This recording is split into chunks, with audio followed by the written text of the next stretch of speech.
Hey everyone, welcome to a special bonus episode of the Total Health and Midlife. I am your host, Elizabeth Sherman. Now, hopefully, this episode will be super short and sweet, but I think that you're going to feel really seen by what I'm about to share.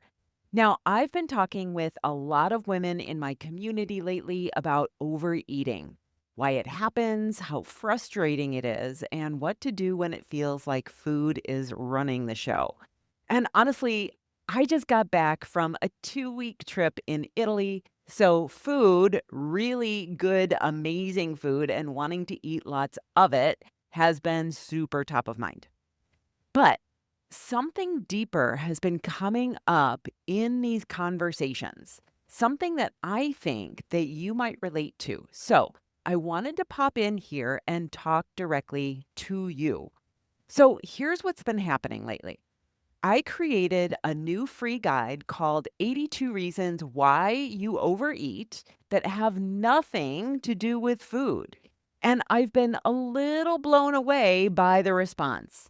So many women have downloaded it. And what's really stuck with me are the messages that I've gotten after they've received it and read it. Things like, "Oh my God, Elizabeth, are you in my head?" Or, "This is me exactly. I thought I was the only one who did this." Now, listen, I get it. I've been there too, which is how I came up with all of these different reasons. You find yourself standing in the pantry at 3 o'clock in the afternoon, like not even hungry, but yet unable to stop yourself from going after the chocolate that you swore yourself that you wouldn't eat today. And some part of your brain during that moment is screaming, "What am I doing?" Now, we've all had that moment. The one where you think, "I'm smart. I know better. Why can't I stop this?" And here's what I want you to hear. It's not about intelligence. It's not about willpower or knowing the right number of calories or what foods to eat, because it's not about the food. It's about the way that we've been taught to use food. For example, to soften a hard day, to fill the space when life feels a little flat or boring, to give us a hit of relief when we feel stretched thin or unseen or completely overwhelmed where we just can't adult anymore. And when that's the case, no diet is ever going to be able to fix it. Because diets only deal with the what to eat, what to do, what not to do, not the why. So today, I want to offer a different lens. Like, what if your overeating makes perfect sense? What if food is doing something for you? And once you figure out what that something is, you can finally change the pattern. Because if food is the best part of your day, then the goal isn't to take it away. It's to build a day, a life that doesn't feel like it needs to be rescued. So let's talk about how we do that. Now, I need to start with a story. About a year ago, my husband was out of town for a few days. And if you've ever lived with someone who doesn't like a certain type of food that you do, and in his case, it's Indian food, I love it, and he does not, you know the drill. So it was practically like him being out the door. I texted my local Indian restaurant. They have really good Indian food.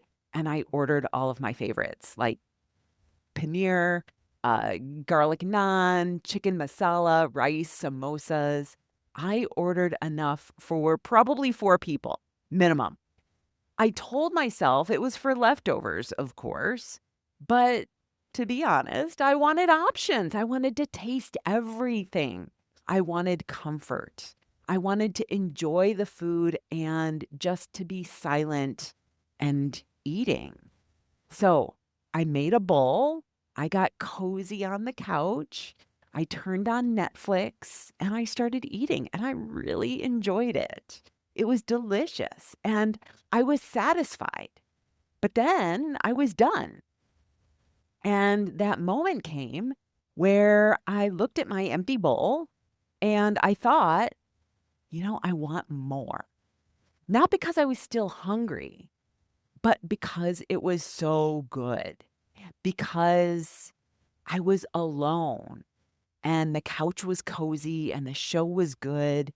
And going back for seconds felt like extending the pleasure just a little bit longer. And the thoughts kicked in like, you don't get this very often, or it won't taste the same tomorrow. It's fine. It's just a little more. I could feel that familiar pull in my body, almost like a magnet in my chest tugging me towards the kitchen. My hands were fidgety, my brain was trying to bargain, and I had a choice. I could either eat more and probably end the night feeling overfull and going to bed feeling uncomfortable and also being mad at myself. Or I could pause, sit in the discomfort, and just observe it. And so I chose the second one. Now, it was not easy. And there was this weird sense of sadness, almost like grief, like I was saying goodbye to something that I wasn't really ready to let go of. But I got so curious with myself and I sat with it and I tuned into my body and I took a breath and I noticed the discomfort of wanting more, yet not. And then I let the moment pass. And when I went to bed that night, I honestly felt proud. Not because I followed the rule, not because I stuck to a plan, but because I was able to trust myself around food.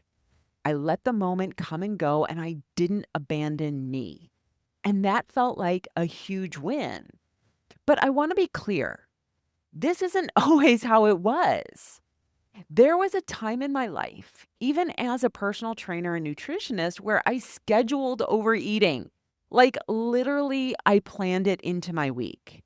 I had cheat days, I put that in quotes, where I would eat everything that I had been saying no to for the previous week. I literally kept a list of foods that I wanted during the week that I quote unquote couldn't have.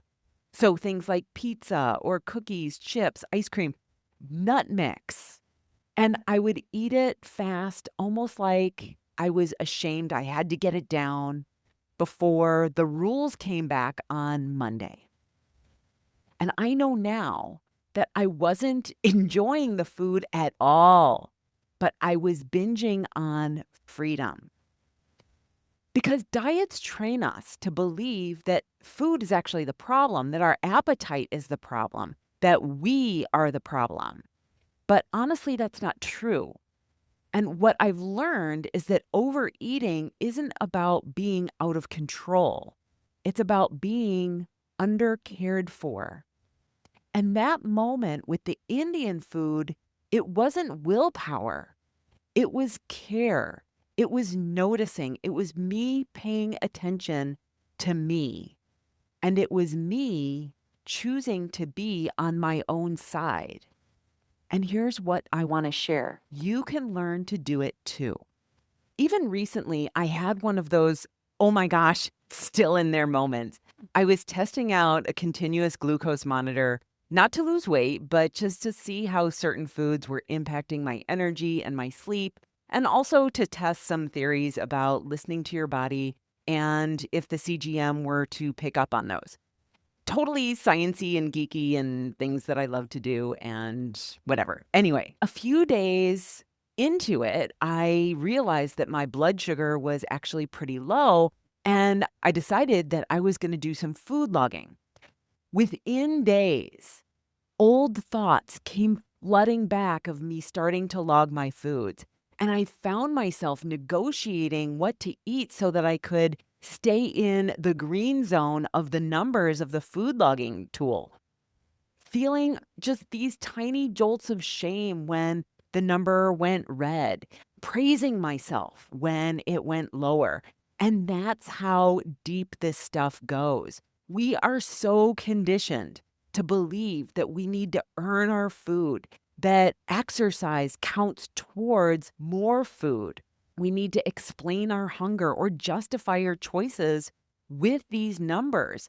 And all that noise makes it almost impossible to hear what our body is trying to tell us. So here's the truth that no one really does tell us, the diet gurus and the health professionals, that food isn't the problem. It's the thing that we've been taught to use to solve the problem. Have a stressful day at work? Drink a glass of wine. Too much on your plate emotionally? Eat a plate of cookies. No time for rest, connection, or joy. We reach for something crunchy, salty, sweet, something that gives us a tiny bit of relief. Now, most of us were never taught how to process our emotions, but we were taught how to clean our plates, how to eat when we're sad, how to treat ourselves when we're overwhelmed, and show love through food. So when life gets hard, our brain naturally grabs the only tool that it knows, which is eating.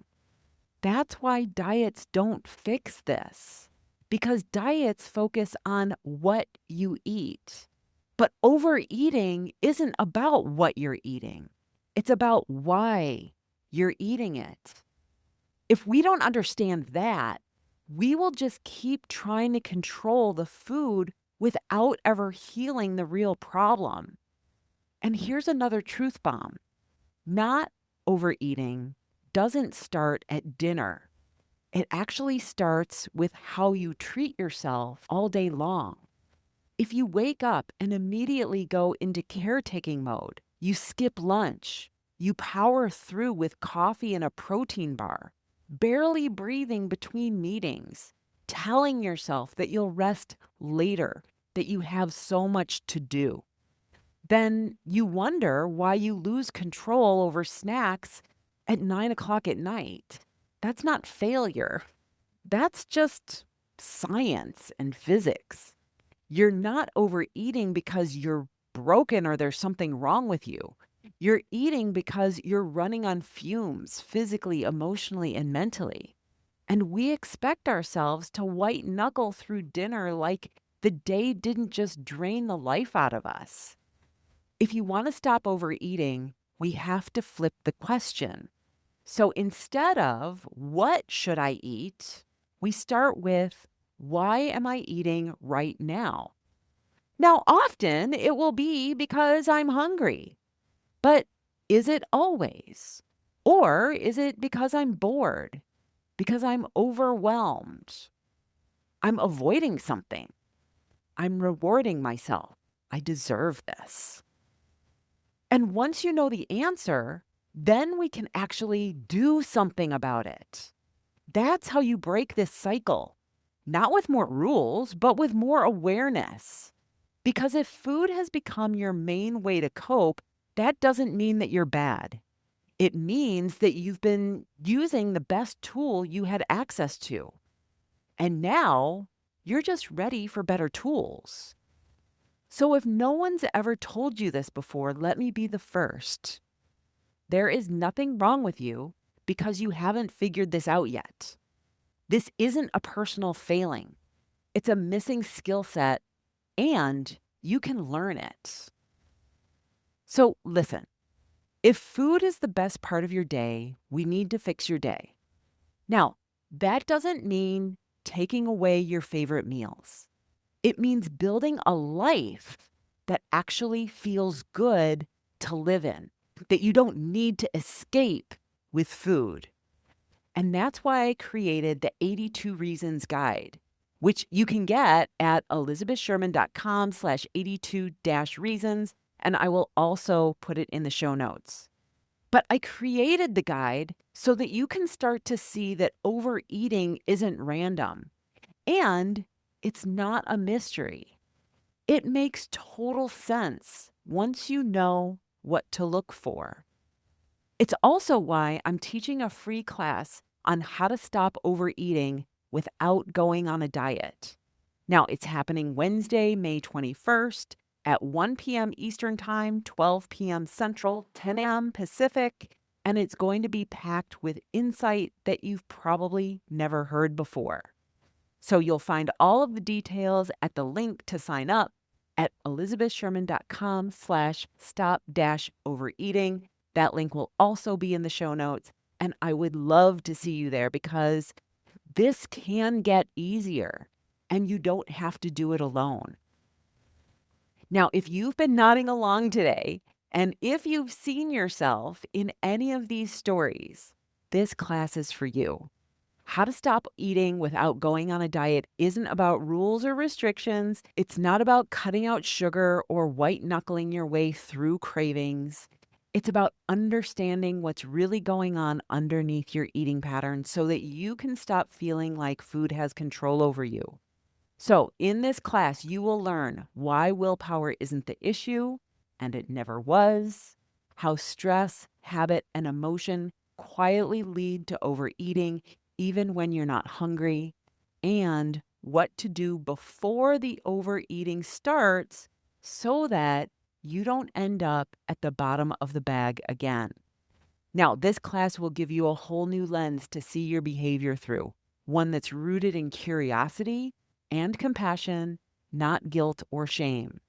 And what I want more than anything is for you to feel at peace with food, to walk past the kitchen without that mental tug of war, to eat dinner and feel satisfied, not stuffed, to know that you can trust yourself with treats instead of feeling like you need to earn them. If that kind of relationship with food feels out of reach, I want to show you how to get there. So you can sign up at elizabethsherman.com/stop-overeating, and that's where you'll find all of the details. I will be sharing a replay if you can't make it live, but if you can show up in real time, which I hope you will have a chance to ask your questions and get some real support because this isn't just a webinar. It's a conversation that I've been waiting to have with all of my followers. So go grab your spot. I can't wait to see you there.